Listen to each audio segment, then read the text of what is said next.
எதுக்கு அவங்க உங்களை தவிர்க்கிறாங்க? இதுதான் காரணம். நண்பர்களே, நம்ம வாழ்க்கையில ஒருத்தரை நம்ம ரொம்ப விரும்புறோம், அவர்களுக்காக நேரம் கொடுக்கிறோம், கவனம் கொடுக்கிறோம். ஆனா ஒரு நேரத்துக்கு பிறகு அவர்கள் நம்மை அவாய்ட் பண்ண ஆரம்பிச்சிடுவாங்க. அப்போ நம்ம மனசுல ஒரு டவுட் வந்திருக்கும், நான் என்ன தவறு பண்ணேன்? எதுக்கு அவங்க என்னை தவிர்க்கிறாங்க? உண்மைய சொல்லணும்னா இது நீங்க நினைக்கிற மாதிரி சிம்பிள் காரணம் இல்ல. இதுக்கு பின்னாடி ஒரு ஸ்ட்ராங்கமான மனோதத்துவம் இருக்கு. அதை புரிஞ்சுக்கிட்டீங்கன்னா கேம் முழுக்க சேஞ்ச் ஆகிடும். நண்பர்களே, காதல் ஒரு அழகான உணர்ச்சி தான். ஆனா அதே காதல் நம்ம வாழ்க்கையில பெரிய குழப்பத்தையும் தூக்கமின்மையையும் கொண்டு வரும் ஒரு சக்தி கூட தான். குறிப்பா ஒருத்தர் நம்ம இக்னோர் பண்ண ஆரம்பிச்சிட்டாங்கன்னா, அது ஆண்களா இருந்தாலும் சரி, பெண்களா இருந்தாலும் சரி, இரவு தூங்க முடியாம படுத்துக்கிட்டு போன் பார்க்கிறது, லாஸ்ட் சீன் செக் பண்றது, மெசேஜ் வரும்னு எதிர்பார்க்கிறது, இதெல்லாம் ஒரு ரூட்டீன் ஆகிடும். மனசு ஓயவே ஓயாது. நான் என்ன தவறு பண்ணேன்? அவங்களுக்கு இன்னொருத்தர் இருக்கிறாங்களா? நான் போதாதவனா? நிறைய கேள்விகள் நம்ம உள்ள ஓடிக்கிட்டு இருக்கும். இதுல பெரிய பிரச்சனை என்னன்னா, நம்ம செல்ஃப் ரெஸ்பெக்டே நாம தானே ஸ்லோலி குறைக்க ஆரம்பிப்போம். அவர்களிட்ட இருந்து ஒரு ரிப்ளை கிடைக்கணும்னு நாம நம்ம வேல்யூயே காம்ப்ரமைஸ் பண்ணுவோம். இதுதான் காதல் நமக்கு தரும் மிகப்பெரிய மென்டல் பிரஷர். அதே நேரத்துல கான்சென்ட்ரேஷன் போயிடும். வேலை, படிப்பு, கோல்ஸ் எல்லாம் சைடு ஆகிடும். நண்பர்களோட பேசுறதுக்கும் இன்ட்ரெஸ்ட் குறையும். நம்ம லைஃப் முழுக்க அந்த ஒருத்தரை கொண்டுதான் சுற்ற ஆரம்பிக்கும். இதுல இன்னொரு பெயின் என்னன்னா, அவர்கள் நம்மளை இக்னோர் பண்ற அளவுக்கு நம்ம அவர்கள் பற்றி அதிகமா நினைக்க ஆரம்பிப்போம். அது ஒரு அடிக்ஷன் மாதிரி ஆகிடும். உணவு சாப்பிடுறதிலும் தூங்குறதிலும் கூட சேஞ்ச் வரும். ஆங்ஸைட்டி, ஓவர் திங்கிங், இன்செக்யூரிட்டி எல்லாம் சேர்ந்து நம்ம மைண்டையை ஃபுல்லா கண்ட்ரோல் பண்ண ஆரம்பிக்கும். ஆனா நண்பர்களே, இந்த நிலையில இருந்து வெளியே வரணும்னா ஒரு ட்ரூத் புரிஞ்சுக்கணும். காதல் நம்ம வாழ்க்கையை கண்ட்ரோல் பண்ணக்கூடாது. நாம தான் காதலை கண்ட்ரோல் பண்ணணும். இல்லைன்னா அது நம்மளை மெதுவா உடைத்திடும். ஒன்று, டிஸ்டன்ஸ் தான் வேல்யூ உருவாக்கும். நண்பர்களே, ஒருத்தர் நம்மளை இக்னோர் பண்ண ஆரம்பிச்சிட்டாங்கன்னா நாம இன்ஸ்டிங்க்டா என்ன பண்ணுவோம் தெரியுமா? இன்னும் அதிகமா அவர்களை சேஸ் பண்ணுவோம். இன்னும் அதிகமா மெசேஜ், கால், அட்டென்ஷன் கொடுக்க ஆரம்பிப்போம். ஆனா இதுதான் பெரிய தவறு. ஏன்னா ஒரு மனிதனுக்கு எதுவும் எப்போதும் கிடைக்கிறது ஈஸியா இருந்தா அதுக்கான வேல்யூ குறைய ஆரம்பிக்கும். அதனாலதான் நீங்க ஃபர்ஸ்ட் ஸ்டெப்பா என்ன பண்ணணும் தெரியுமா? கொஞ்சம் டிஸ்டன்ஸ் மெயின்டைன் பண்ணணும். அது ரிவெஞ்ச் இல்ல, அது செல்ஃப் ரெஸ்பெக்ட். நீங்க கொஞ்சம் பின்னாடி நின்னாதான் அவர்கள் இவன் ஏன் சேஞ்ச் ஆயிட்டான்னு கவனிக்க ஆரம்பிப்பாங்க. 2, ஆல்வேஸ் அவைலபிளாக இருக்காதீங்க. நண்பர்களே, நம்ம வாழ்க்கையில பிக்கஸ்ட் மிஸ்டேக் என்னன்னா, நம்ம ஒருத்தருக்காக ஃபுல் டைம் அவைலபிளா இருக்கிறது. எந்த நேரத்திலும் மெசேஜ் பண்ணினா ரிப்ளை, கால் பண்ணினா அட்டெண்டு. இதுல ஆரம்பத்துல லவ் இருக்கும், ஆனா லேட்டர் அது இம்பார்ட்டன்ஸை குறைக்கும். ஒரு மனிதன் பிஸியா இருக்கிறவனை தான் ரெஸ்பெக்ட் பண்ணுவான். அதனால நீங்க உங்க லைஃப்ல பிஸியா இருங்க. எல்லா நேரத்திலும் கிடைக்காத ஒரு வேல்யூ உருவாக்குங்க. அதுதான் அட்ராக்ஷனை பில்ட் பண்ணும். 3, உங்களை பில்ட் பண்ணுங்க. Self growth. நண்பர்களே, ஒருத்தர் உங்களை இக்னோர் பண்றாங்கன்னா அதுல ஒரு ஹிடன் மெசேஜ் இருக்கும். அது என்னன்னா, நீங்க இன்னும் பெட்டர் ஆகலாம்னு. அதனால அந்த பெயின்ல விழுந்து இருக்காம அந்த எனர்ஜியை யூஸ் பண்ணி உங்களை இம்ப்ரூவ் பண்ணுங்க. உடல், மைண்ட், ஸ்கில்ஸ், மணி, எந்த ஏரியால இருந்தாலும் க்ரோ பண்ணுங்க. நீங்க உங்களை அப்கிரேட் பண்ண ஆரம்பிச்சீங்கன்னா அதே மனிதர்கள் திரும்பி வந்து உங்களை நோட்டீஸ் பண்ணுவாங்க. நீங்க உங்களை அப்கிரேட் பண்ண ஆரம்பிச்சீங்கன்னா அதே மனிதர்கள் திரும்பி வந்து உங்களை நோட்டீஸ் பண்ணுவாங்க.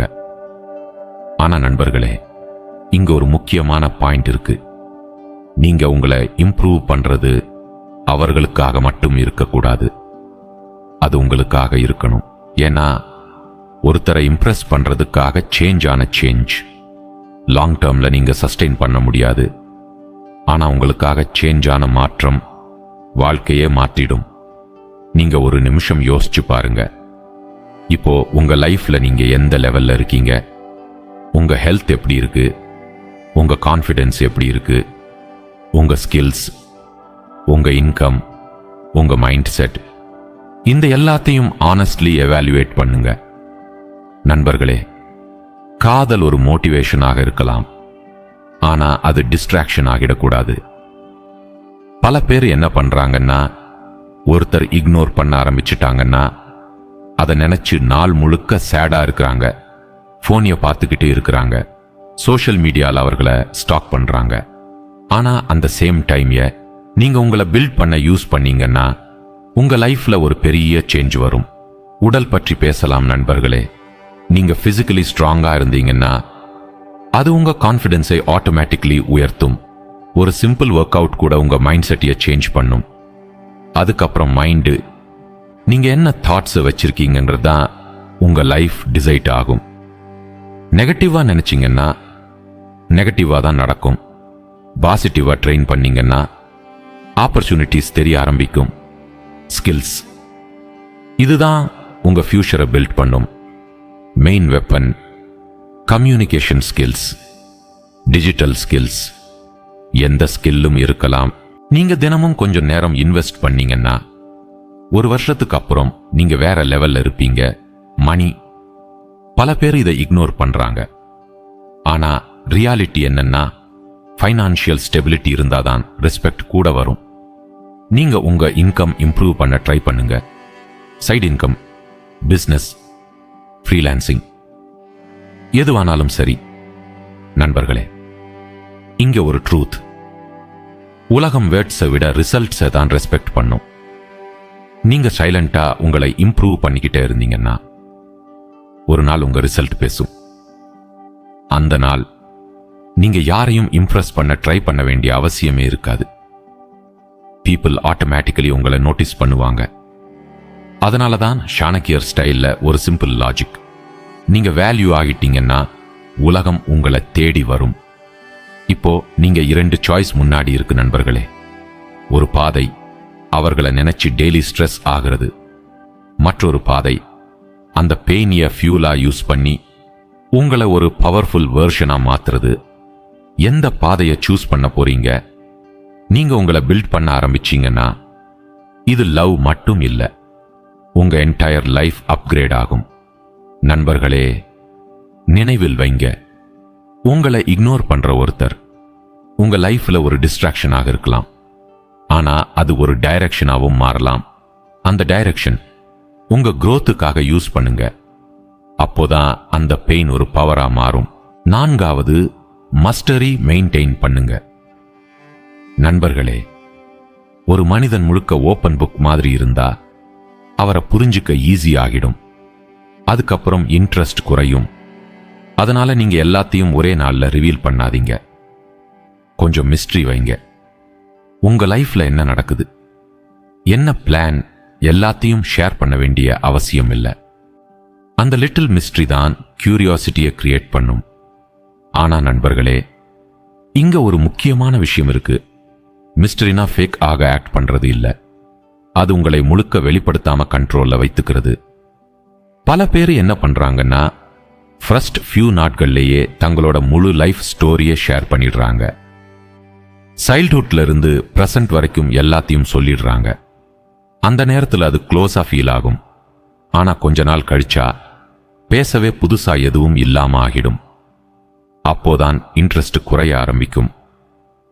நண்பர்களே, ஒரு நல்ல மூவி நினைச்சு பாருங்க. அது ஆரம்பத்திலேயே கிளைமேக்ஸ் சொல்லிடுச்சுன்னா நீங்க அந்த மூவியை முழுக்க பார்ப்பீங்களா? இல்ல. அதே மாதிரி தான் லைஃப்லும் கொஞ்சம் சஸ்பென்ஸ் இருக்கணும். அப்போதான் இன்ட்ரெஸ்ட் நீளும். நீங்க என்ன பண்ணணும் தெரியுமா?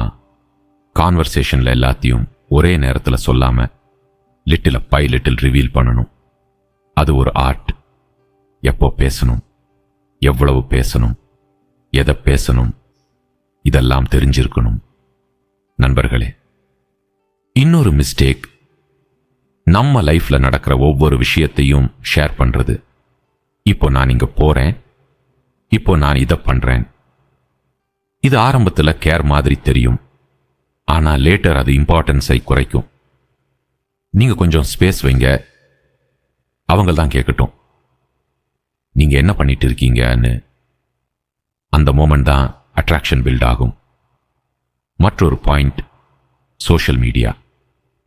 நீங்க தினமும் உங்க லைஃப் முழுக்க அப்டேட் பண்ணிட்டு இருந்தீங்கன்னா அவர்கள் உங்களை பற்றி தெரிஞ்சிக்க எந்த எஃபர்ட்டும் எடுக்க வேண்டிய அவசியம் இல்லை. ஆனா நீங்க செலக்டிவா ஷேர் பண்ணீங்கன்னா அவர்கள் கியூரியாசிட்டியோட உங்களை அப்சர்வ் பண்ண ஆரம்பிப்பாங்க. நண்பர்களே, மிஸ்டரின்னா சைலன்ஸ் கூட ஒரு பவர். நீங்க எல்லா மெசேஜுக்கும் உடனே ரிப்ளை பண்ணாம கொஞ்சம் டீலே பண்ணீங்கன்னா அவர்கள் பசியா இருக்கிறாரான்னு நினைப்பாங்க. அது ரெஸ்பெக்டை இன்க்ரீஸ் பண்ணும். ஆனா இங்க பேலன்ஸ் முக்கியம். Too much silence distance create பண்ணும். டூ மச் பேசுறது வேல்யூ குறைக்கும்.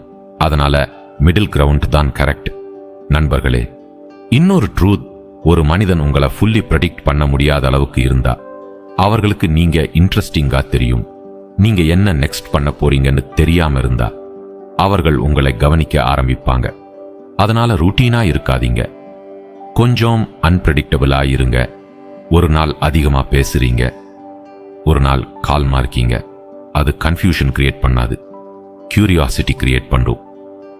நண்பர்களே, மிஸ்ட்ரி மெயின்டைன் பண்றதுன்னா உங்களை கண்ட்ரோல் பண்றது.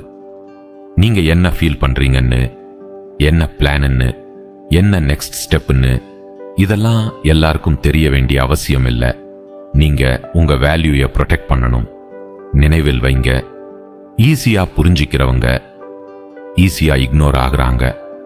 ஆனா புரிஞ்சிக்க டைம் எடுத்துக்கொள்ள வேண்டியவங்க அவங்க மைண்ட்ல நீண்ட நேரம் ஸ்டே பண்ணுவாங்க. அதனால நண்பர்களே, உங்களை ஒரு ஓப்பன் புக்கா இல்ல ஒரு இன்ட்ரெஸ்டிங் ஸ்டோரியா மாற்றுங்க. அப்போதான் மக்கள் உங்களை தொடர்ந்து படிக்க விரும்புவாங்க. 5, செல்ஃப் ரெஸ்பெக்ட் காக்கணும். நண்பர்களே, காதல் இருக்கலாம், ஆனா அதுக்காக செல்ஃப் ரெஸ்பெக்டை இழக்கக்கூடாது.